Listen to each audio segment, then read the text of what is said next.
Hey, I really wanted to make this video, just kind of like a one-on-one with you. And the reason for this is now it's gotten to the point where I think it's best if I just put it out there.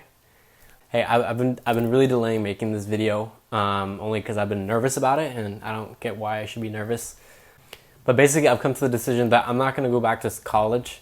Ever since I was 13 or 14, I always knew that I either wasn't going to go to college, or I would go take a couple classes and then leave.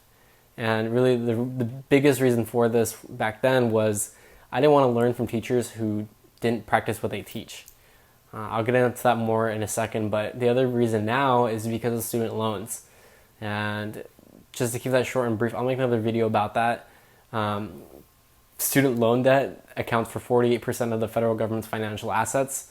Taxes accounts for only 10% of the federal government's financial assets. So just putting it into scope on how big the student loan debt crisis is, that's what really turned me off senior year as to like I'm definitely not going anywhere if it means debt. And the reason why I'm bringing this all up in a video now is because it's happened now several times where I see friends' parents or somebody that I know that I'm really close to at church or some other place, and I tell them I'm in real estate now, and they're like, "Oh, great! What about school?" And I'm like, "I'm not gonna go back to school." And I've literally been cornered, like my back to a wall, with some parent telling me, "You have to go to college. You have to get your degree. You have to get it. You have to get it. You have to get it. Whatever you do after doesn't matter. You just have to get your degree first, and then you can do whatever you want." And I really wanted to be respectful of their opinion, so I kind of kept quiet. But because of that, I feel like it's best if I just come out in a more public way in saying that I don't want to go back to school. I really don't. I don't want to go back to college. I don't see the point in it for me in learning business, in learning real estate.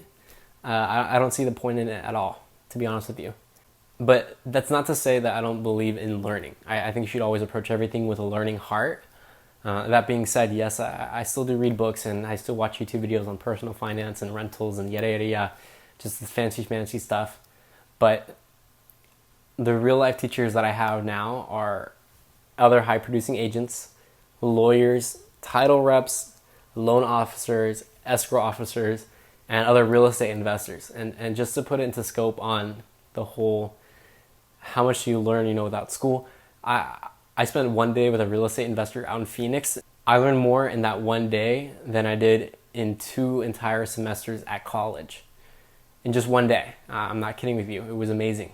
And I just kind of had that revelation where I was like, you know what? I really don't need school. Like, I was questioning why I was even going to community college. I went there to take accounting, statistics, communications, and then the next semester I took managerial accounting. And I was like, that's it.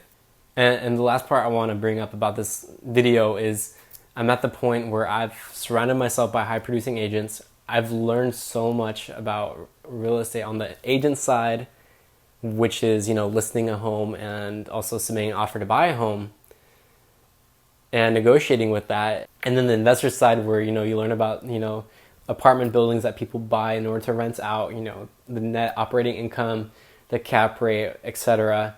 And then you also have like cash buyers, as is buyers, and then wholesalers, fix and flippers, and then you have the creative finance guys that do the subject to financing with wraparound notes. And I can get into all the technical things that not all agents know. And so why am I learning all this, and why have I gone so far to learn the stuff that you don't really need? Well, one is so that on the agent side, I can help mom and pop buy and sell a home. And on the investor side, it's about providing solutions for sellers that are unique situations where, they can't just go to an agent because the agent's going to just tell them, oh, it's going to be a short sale. And next thing you know, you're talking to the bank.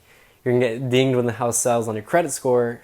And, it's not really a win situation for you. Where on the investor side, that is possible. So really, that's my why, is I want to help people. And there's a lot of mediocre agents, and there's a lot of sellers in unique situations where I want to provide solutions for them. On the agent side, there's a lot of mediocre agents that barely do anything, so I want to blow them out of the water. And then on the investor side, it's about providing solutions for sellers in unique circumstances so that it's a win situation for them and they walk away happy. So really, this is about helping both sides, because I sympathize for the buyers and the sellers that get crappy agents, and I also sympathize for the sellers who really want to move, or they need to move. And so really when it boils down on this, my why is more about helping others, whether it be the agent side, because there's mediocre and lazy agents. I want to make sure that you're in good hands when you're looking to buy or sell your home, and not get someone that never communicates with you, isn't trustworthy, yada yada yada. And also the investor side, where creating solutions for sellers in unique situations and making sure they walk away with a win scenario is also reaping the fruits of joy, because you just helped someone who was about to lose their home and was going to get nothing, and instead you provided a unique solution for them. So really at this point it would be a waste of time for me to go back to college, just get some degree, because I don't need it for business and real estate. I really don't. There are other people that do need it for their careers and where they want to go, and I totally respect that. I say go for it. Just for me, it's not for me. So I just want to make this, because this has been like super heavy on my heart and my mind. I really don't want to get cornered again with my back to a wall with somebody telling me, you need that degree, you need that degree, you need that degree. I respect anyone's opinions. I really do. To each their own, but this is just not for me. So sorry, I just really want to make this video. I hope you found it somewhat useful. And if you disagree, please comment down below why you think I should go to college to get a degree. I'm actually really curious. We can have a discussion about it. So thank you. Bye.